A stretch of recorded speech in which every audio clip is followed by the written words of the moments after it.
mas gumaling sa larong basketball.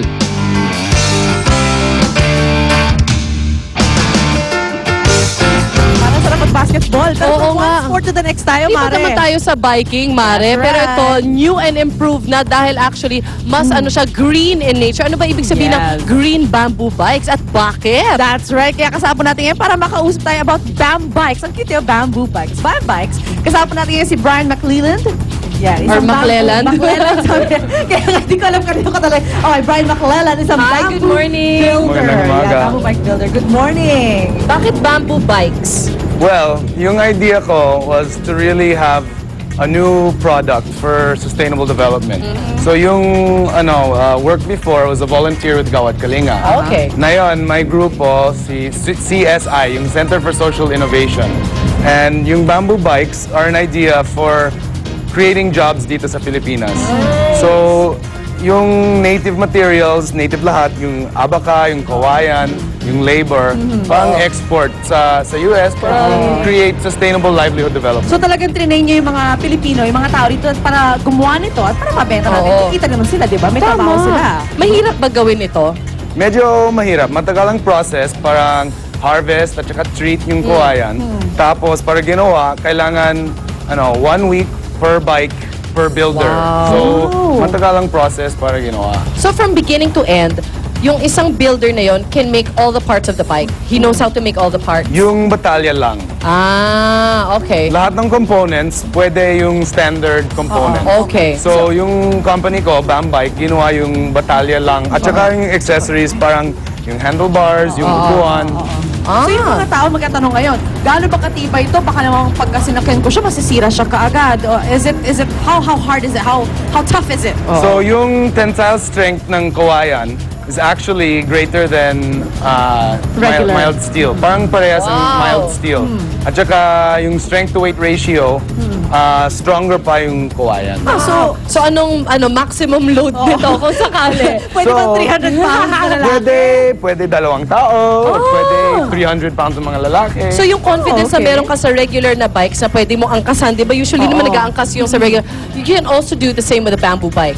Pwede. Malakas din siya, May matibay. racer bikes, may mountain bikes, Ay, beach cruisers, ginagawa sa parang likod 2 natin. tao. That's right. Ito yung ito yung racer, ito yung road bike, no? Sa iyo ito. Opo. And then Yung cruiser, yung may puti doon Ang sa gulong. At ang cute. cute talaga niya. tas yung mountain bike, hanip talagang yan yung ginagawa naman ng mga nagma-mountain bike. Matibay talaga, Mari. Kasi kanina pa talaga inaakit nila, binababa nila. Talagang hindi sila gentle sa mga bikes na ito. Ano ang pangarap mo para sa BAM bikes dito? At saka syempre sa pagtulong sa Gawad Kalinga. Yeah, what are you plans? So, dreams. yung dreams ko, parang create as many jobs as possible for Gawad Kalinga villagers. So, we want to export premium quality products ginawa sa Pilipinas for the rest of the world to help support in our sustainable development, not by charity, but by really contributing to a socio-ecological enterprise. So, yung goal, create as many jobs as we can for the people who need them the most, creating the greenest bikes on the planet. Exactly, and help Mother Earth. Ay, yung gusto nga pala, kahit yung mga dito taga-Pilipinas, gusto rin nila magkaroon ng ganito at makatulong BAM din. Saan bikes. sila pwede nga? May website ba? So, yung contact info is bambike.com. At saka, you can like us on Facebook at bambike. At saka, my Twitter feed. So, you can find us through there. And then, all the information is on the site. Okay. Maraming salamat. Thank you, Brian. Thank you. And thank you sa ating mga bikers. Yes, thank you. Love it. Thank you so much. Ayan, mga BAM bikes. Ito na yung future. We're going back to the past, di ba? Para maging- Using our sustainable materials. Makakatulong tayo sa kapwa natin, makakatulong pa tayo sa environment. Yes. Alright, mga kapuso, lipatan po tayo kay Kuya Lar.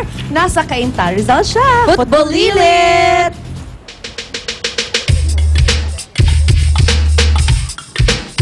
Thank you very much, Susie and Lynn. Magandang umaga po sa inyong lahat, mga kapuso. Nandito tayo ngayon sa taping ng Football Lilits sa Cainta, Rizal. As you all know, mamaya po ay magsisimula na itong pinakabagong family drama ng GMA bago mag 24 oras. At ito pa ay pinangungunahan ni Raymar Santiago, Jeneline Mercado, Paolo Contis, at iba pang mga bata. At ang football po ay in ngayon. Katulad nga ng nalaman natin kahapon, nanalo ang Philippine team na Azkals versus Sri Lanka. At ito po ay bahagi na ng World Cup. At kaya lahat ngayon ay excited, lahat ay interesado sa football at pati ang mga batang ito ay na nasa likod ko ay excited. Ilan lamang po ito sa mga members ng cast ng Football Elites. Ito pong mga batang ito, tawagin natin sila. Ito si JM, si Gabriel, and then ito na si Renz. Okay, so masarap bang mag-football, Renz? Ako po sa akin po ako po nag-i-enjoy po talaga ako sa football dahil nakaka-exercise po. Tapos marami rin po kayo natututunan yung pagka-sportsmanship, yung mga ganun po. Ayan. At andito naman si papakilala natin isa-isa, no? Umpisa natin dito, JM. At sabihin mo ang role mo. Ako po si John Michael Reyes. Ang role ko po dito ay si Adonis Di Magiba.